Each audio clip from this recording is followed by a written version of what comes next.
Assalamualaikum warahmatullahi wabarakatuh. Kami dari kelompok 4 akan mempresentasikan mengenai Accounting Information System bab 1. Sebelumnya izinkan kami memperkenalkan anggota kelompok kami terlebih dahulu.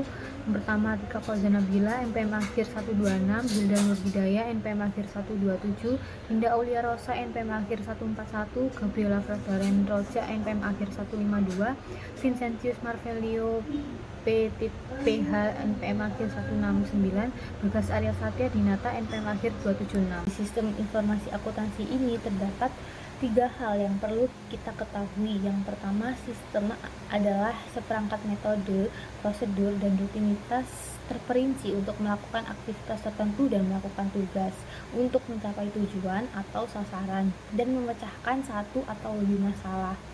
Nah, di sistem ini, sebagian besar sistem itu terdiri dari subsistem yang lebih kecil yang mendukung sistem yang lebih besar atau sistem keseluruhannya itu. Sehingga subsistem-subsistem tersebut saling terkait dan terhubung. Apabila subsistem satu melakukan perubahan tanpa mempertimbangkan efek pada subsistem lainnya, bahkan ke sistem keseluruhan, maka akan terjadi yang namanya goal konflik atau konflik tujuan. Konflik tujuan ini bisa terjadi ketika tujuan subsistem tidak konsisten dan tidak selaras dengan tujuan subsistem lainnya. Jadi di dalam sistem ini diperlukannya goal congruence atau kesesuaian tujuan. Dengan adanya goal congruence ini, maka tujuan subsistem satu dengan subsistem lainnya perlu saling berkontribusi untuk mencapai tujuan keseluruhan perusahaan atau organisasi. Yang kedua yaitu data. Data adalah fakta yang dikumpulkan, dicatat, disimpan, dan diproses oleh sistem informasi. Yang ketiga, informasi adalah data yang telah diatur dan diolah untuk memberikan makna dan konteks yang dapat meningkatkan proses pengambilan keputusan.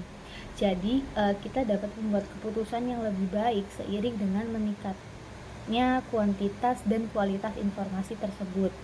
Lalu di sini di pojok kanan atas terdapat komponen dari sistem informasi yang dimana di dalam organisasi itu dapat mengolah data hingga menjadi informasi itu memerlukan sumber daya manusia dan teknologi, karena manusia sendiri ini memiliki batasan dalam jumlah informasi yang dapat diserap dan diolah oleh pikiran manusia itu sendiri, dan hal itu bisa mengakibatkan terjadinya penurunan kualitas pengambilan keputusan dan meningkatnya biaya untuk penyediaan informasi karena memerlukan perancang sistem informasi untuk membantu pengambilan keputusan, menyaring dan memadatkan informasi lebih efektif dengan menggunakan information technology atau IT.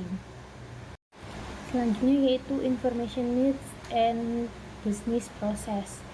Information needs. Nah, semua organisasi itu membutuhkan informasi untuk membuat keputusan yang efektif. Sedangkan bisnis proses itu adalah seperangkat aktivitas dan tugas yang terkait, terkoordinasi dan terstruktur yang dilakukan oleh seseorang, komputer atau mesin untuk membantu mencapai tujuan organisasi tersebut. Nah, di dalam proses bisnis itu pasti memerlukan informasi-informasi. Contohnya, kegiatan proses bisnisnya itu adalah menjual produk, maka informasi yang diperlukan atau information needs-nya itu adalah produk apa sih yang sedang dibutuhkan sama customer, produk apa yang diinginkan sama customer. Lalu kita juga harus mematok harga jual itu berapa, harga jual produk tersebut itu berapa. Selanjutnya di sini yaitu terdapat siklus proses bisnis. Nah, siklus proses bisnis ini terdapat financing cycle. Financing cycle ini merupakan kegiatan untuk mendapatkan uang. Nah, di sini untuk mendapatkan uang, perusahaan itu perlu menjual saham kepada investor. Nah, di sini terdapat give cash juga. Nah, give cash-nya ini juga berupa membayarkan dividen dan bunga. Nah, setelah mengumpulkan uang, financing akan memberikan uang tersebut ke expenditure cycle dan human resource atau payroll cycle. Di human resource atau payroll cycle ini terdapat kegiatan dengan perekrutan tenaga kerja, perekrutan tenaga kerja, pelatihan, kompensasi, evaluasi, promosi, dan pemutusan hubungan kerja karyawan. Jadi di dalam human resource atau payroll cycle ini mendapatkan pekerja dan harus membayarkan uang berupa gaji kepada pekerja. Sedangkan di expenditure cycle ini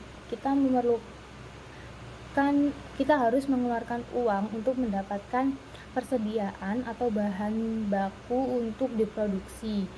Lalu dari expenditure cycle ini apabila kita membeli persediaan, maka bisa langsung dijual hingga kita mendapatkan pendapatan atau revenue cycle.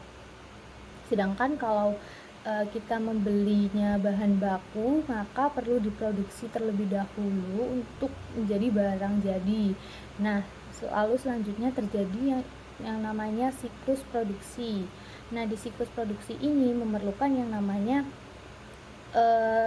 tenaga kerja dan bahan baku untuk dijadikan barang jadi.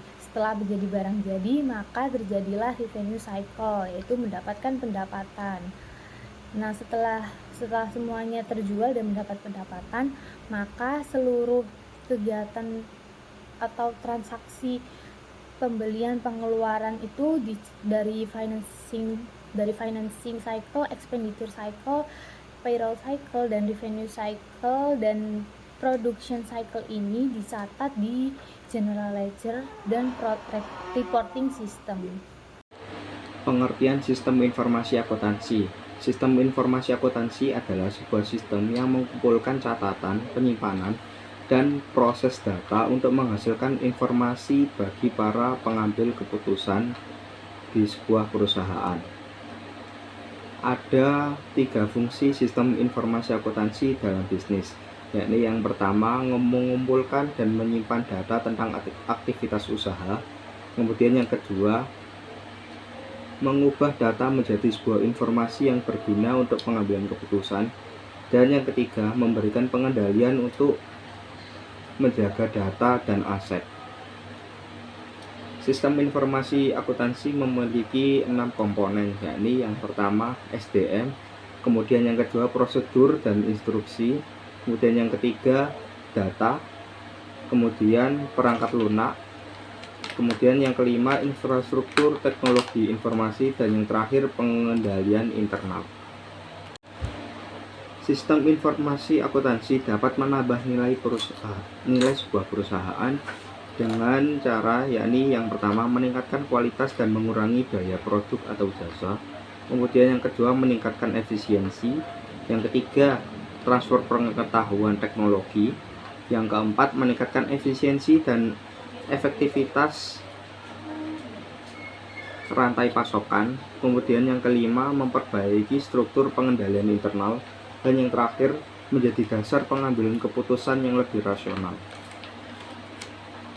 Oke, selanjutnya AIS dapat menggunakan kecerdasan buatan dan analisis data untuk meningkatkan pengambilan keputusan.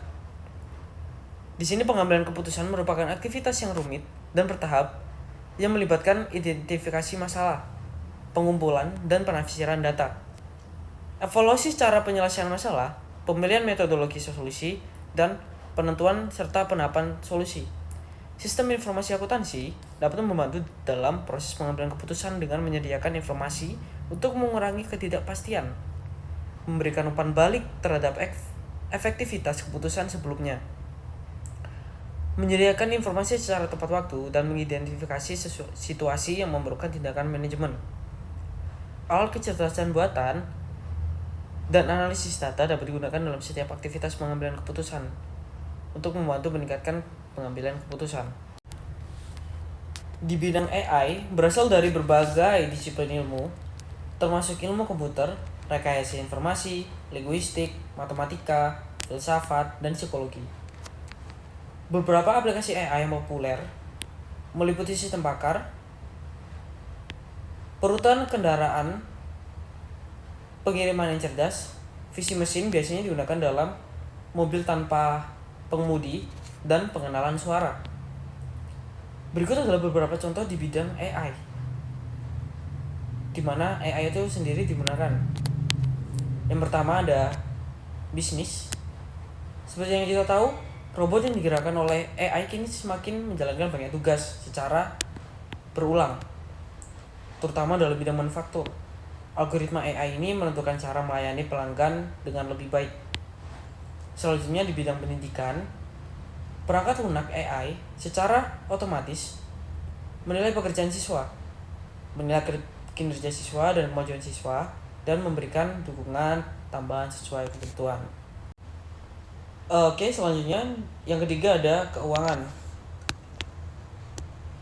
Algoritma pemilihan saham berbasis robot memberikan saran tentang saham apa yang akan dibeli dan saham apa yang akan kita jual. Perangkat lunak mengeksekusi sebagian besar perdagangan pasar saham. Selanjutnya yang keempat ada perawatan kesehatan. Seperti yang kita tahu, sebagian besar AI dapat membuat diagnosis yang lebih baik dan lebih cepat daripada manusia, sehingga meningkatkan hasil perawatan pasien dan mengurangi biaya. Misalnya, dokter dapat menggunakan IP Watson untuk menambang data pasien, mengevaluasi gejala mereka, mengakses basis data eksternal, dan mengkomunikasikan diagnosis kepada mereka. Yang terakhir ada analisis data. Penggunaan perangkat lunak dan algoritma untuk menemukan, mendeskripsikan, dan menginterpretasikan, mengkomunikasikan, dan menerapkan pola yang bermakna dalam data untuk meningkatkan kinerja bisnis. Alat analisis data berasal dari berbagai disiplin ilmu, termasuk pemrograman komputer, matematika, riset operasi, dan statistik. Ada banyak jenis analistik, termasuk analitik prediktif, perspektif, dan deskriptif, dan kognitif.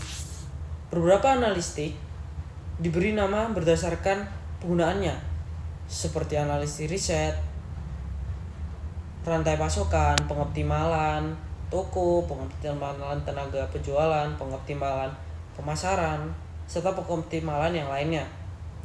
Web media sosial, ucapan, risiko kredit, dan penipuan.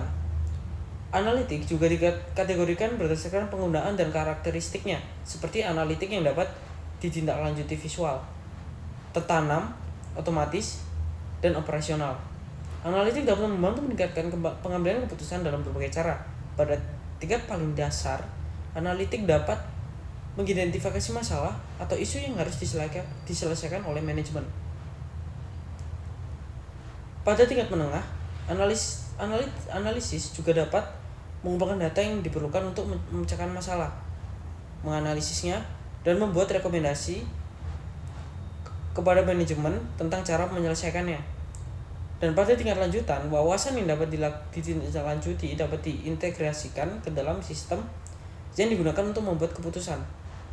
Artinya, analisis data dapat disematkan ke dalam komponen AI seperti basis data, aplikasi, dan perangkat, serta dioperasionalkan untuk secara otomatis menyelesaikan masalah yang terjadi dan mengkomunikasikan solusi kepada manajemen. Selanjutnya akan dilanjutkan oleh teman saya, pacar saya. Selanjutnya ada blockchain. Pada tahun 2008, ada yang bernama Satoshi Nakamoto ini menemukan blockchain untuk mencatat transaksi mata uang kripto seperti Bitcoin secara digital. Sejak saat itu, teknologi blockchain telah diadaptasi sehingga hampir semua hal yang bernilai dapat dicatat dan blockchain pribadi telah dikembangkan untuk penggunaan bisnis. Rantai blok mendapatkan namanya dari strukturnya, yang merupakan catatan digital individual yang disebut blok, yang kemudian dihubungkan bersama menggunakan kriptografi dalam satu daftar yang disebut rantai. Ini adalah gambaran singkat tentang cara kerja blockchain, yaitu bagaimana transaksi ditambahkan ke blok dan bagaimana blok ditambahkan ke rantai. Yang pertama ada memulai transaksi, selanjutnya transaksi akan divalidasi, dan kemudian dibuatkan blok. Kemudian menghitung dan memasukkan hash, dan yang terakhir selesaikan transaksi. Blockchain sendiri memiliki beberapa keuntungan signifikan, termasuk beberapa hal berikut. Yang pertama ada ketepatan. Transaksi diverifikasi oleh ribuan komputer yang terhubung dalam jaringan, bukan oleh manusia yang rentan terhadap kesalahan. Kemudian transparansi. Data blockchain bersifat transparan, artinya Semua detail transaksi termasuk nama pengguna peserta, jumlah transaksi, tanggal, dan waktu transaksi, dan siapa yang melakukan transaksi terbuka untuk dilihat oleh semua orang di blockchain. Kemudian ada konsistensi data. Dalam sistem lama, data seringkali berada di beberapa basis data pencarian yang membuat data bisa menjadi lebih rumit, sedangkan di blockchain akan lebih sederhana. Selanjutnya adalah mempercayai. Jadi untuk memastikan bahwa jaringan blockchain dapat dipercaya, komputer bergabung dengan blockchain yang diuji secara ketat. Dengan selanjutnya adalah tidak memerlukan pihak ketiga. Proses konsensus semua node dalam jaringan yang menyetujui konten blockchain memungkinkan pihak-pihak yang tidak saling percaya untuk melakukan transaksi dengan aman tanpa pihak ketiga yang terpercaya. Kemudian tidak memerlukan lagi satu set buku karena kedua sisi transaksi disimpan dalam satu sumber, maka pembeli dan penjual tidak perlu lagi memiliki satu set buku. Kemudian untuk biaya, blockchain menghilangkan biaya verifikasi pihak ketiga manusia dan banyak biaya pemrosesan transaksi. Kemudian ada desentralisasi. Dengan menyimpan blockchain di semua komputer jaringan, risiko data yang disimpan secara terpusat dapat dihilangkan. Kemudian ada efisiensi, yakni blockchain bekerja secara sepanjang hari, setiap hari, dan transaksi dapat diselesaikan dalam hitungan menit, dan dianggap aman dalam waktu tidak lebih dari beberapa jam. Kemudian, meskipun banyak blockchain merupakan basis data publik, tempat pengguna dapat melihat informasi transaksi, pengguna tidak dapat mengakses data rahasia yang mengidentifikasi mereka yang terlibat dalam transaksi. Kemudian keamanan, blockchain ini sulit dirusak, tidak ada satu titik kegagalan. Jika satu node mati, ada salinan buku besar di semua node lainnya. Dan asal-usul riwayat kepemilikan suatu yang bernilai untuk blockchain ini sangat jelas. Keuntungan-keuntungan blockchain juga memiliki beberapa tantangan, yakni dari segi biaya bahwa biaya merupakan keuntungan blockchain karena biaya transaksi yang lebih rendah, tetapi juga merupakan kerugian karena teknologi yang digunakan untuk mengoperasikan blockchain lebih mahal. Selain itu, hilangnya privasi dan juga kerahasiaan. Karena pengguna blockchain tidak dapat mengidentifikasi mereka yang terlibat dalam transaksi, pengguna yang tidak jujur dapat menggunakan jaringan blockchain seperti Bitcoin untuk melakukan transaksi ilegal. Kemudian kerentanan serangan 51% sulit dilakukan karena daya komputasi yang dibutuhkan untuk memperoleh kendali mayoritas atas jaringan blockchain. Selanjutnya, ada 3 konsep teknologi yang berbeda-beda tetapi sering digunakan secara bersamaan. Yang pertama, cloud computing. Cloud computing memanfaatkan bandwidth tinggi dari jaringan telekomunikasi global modern untuk memungkinkan karyawan menggunakan browser untuk mengakses perangkat lunak sebagai layanan, perangkat keras, infrastruktur sebagai layanan, dan seluruh lingkungan aplikasi platform sebagai layanan dari jarak jauh. Pengaturan ini disebut sebagai pribadi, public, atau cloud hibrida, bergantung pada apakah sumber daya yang diakses dari jarak jauh sepenuhnya dimiliki oleh organisasi, pihak ketiga, atau gabungan keduanya. Nah, yang kedua, virtualization, yaitu memanfaatkan kekuatan dan kecepatan komputer modern untuk menjalankan banyak sistem secara bersamaan pada satu komputer fisik. Hal ini menghemat biaya perangkat keras karena lebih sedikit komputer yang perlu dibeli. Yang terakhir ada The Internet of Things atau IoT. Di sini mengacu pada penyematan sensor di banyak perangkat seperti lampu, pemanas, AC, peralatan, dan lain-lain, sehingga perangkat tersebut kini dapat terhubung ke internet. IoT memiliki implikasi signifikan terhadap keamanan informasi. Selanjutnya ada SIA dan strategi perusahaan. Pada gambar tersebut menunjukkan 3 faktor yang mempengaruhi desain SIA, yaitu perkembangan IT, strategi bisnis, dan budaya organisasi. Desain SIA juga dapat mempengaruhi budaya organisasi dengan mengendalikan aliran informasi dalam organisasi. Misalnya, SIA yang membuat informasi mudah diakses dan tersedia secara luas cenderung meningkatkan tekanan untuk desentralisasi dan otonomi yang lebih besar. Nah, perkembangan IT dapat mempengaruhi strategi bisnis. Misalnya, internet telah mempengaruhi cara banyak aktivitas dilakukan secara mendalam, yang secara signifikan mempengaruhi strategi dan posisi strategis. Internet ini memangkas biaya secara drastis sehingga membantu perusahaan menerapkan strategi berbiaya rendah. Baik, selanjutnya saya Gabriela dengan NPM Mahir 152 akan menjelaskan mengenai peran SIA dalam rantai makanan. Jadi untuk memberikan nilai kepada pelanggan, sebagian besar organisasi itu akan melakukan aktivitas yang berbeda. Nah, rantai nilai ini terdiri dari 5 aktivitas utama yang secara langsung akan memberikan nilai kepada pelanggan. Nah, untuk aktivitas yang pertama itu adanya logistik masuk yang terdiri dari penerimaan, penyimpanan, dan pendistribusian bahan yang digunakan untuk menciptakan layanan dan produk yang dijual. Misalnya, produsen mobil itu menerima, menangani, dan menyimpan baja, karet, dan kaca. Kemudian aktivitas yang kedua ada aktivitas operasi. Nah, aktivitas ini tuh mengubah input menjadi produk atau layanan akhir. Misalnya, aktivitas jalur perakitan mengubah bahan mentah menjadi mobil jadi dan pengeceran mengeluarkan barang dari kotak pengemasan dan meletakkan barang satu persatu di rak agar dapat dibeli pelanggan. Kemudian aktivitas yang ketiga ada aktivitas logistik keluar, di mana aktivitas ini tuh mendistribusikan produk atau layanan jadi kepada pelanggan. Contohnya ada pengiriman mobil ke dealer mobil. Kemudian aktivitas yang keempat ada kegiatan pemasaran dan penjualan. Nah, kegiatan ini membantu pelanggan membeli produk atau layanan organisasi. Periklanan itu merupakan salah satu contoh kegiatan pemasaran dan penjualan. Dan aktivitas yang terakhir ada aktivitas layanan, di mana aktivitas ini memberikan dukungan pasca penjualan kepada pelanggan. Contohnya termasuk perbaikan dan layanan pemeliharaan.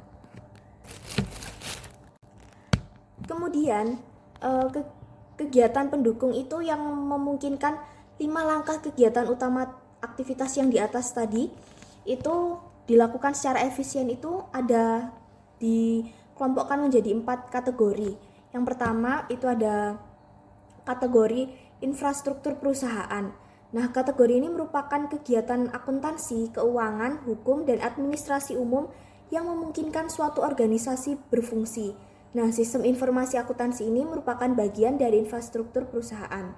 Kemudian ada kegiatan pendukung yang kedua, yaitu aktivitas sumber daya manusia. Itu meliputi perekrutan, penyewaan, pelatihan, dan pemberian kompensasi karyawan. Lalu ada aktivitas yang ketiga, itu aktivitas teknologi, di mana aktivitas ini tuh meningkatkan produk dan layanan.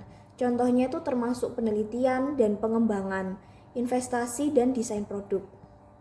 Kemudian ada aktivitas pembelian, di mana aktivitas ini tuh menyediakan bahan baku, perlengkapan mesin, dan bangunan yang digunakan untuk melaksanakan kegiatan utama.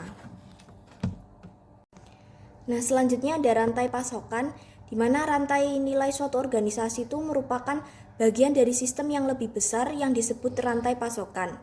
Nah, dengan memperhatikan rantai pasokannya, perusahaan ini dapat meningkatkan kinerjanya dengan membantu pihak lain dalam rantai pasokan untuk meningkatkan kinerja mereka, mulai dari hubungan jual beli, lalu pemasok bahan baku, dan lain-lainnya.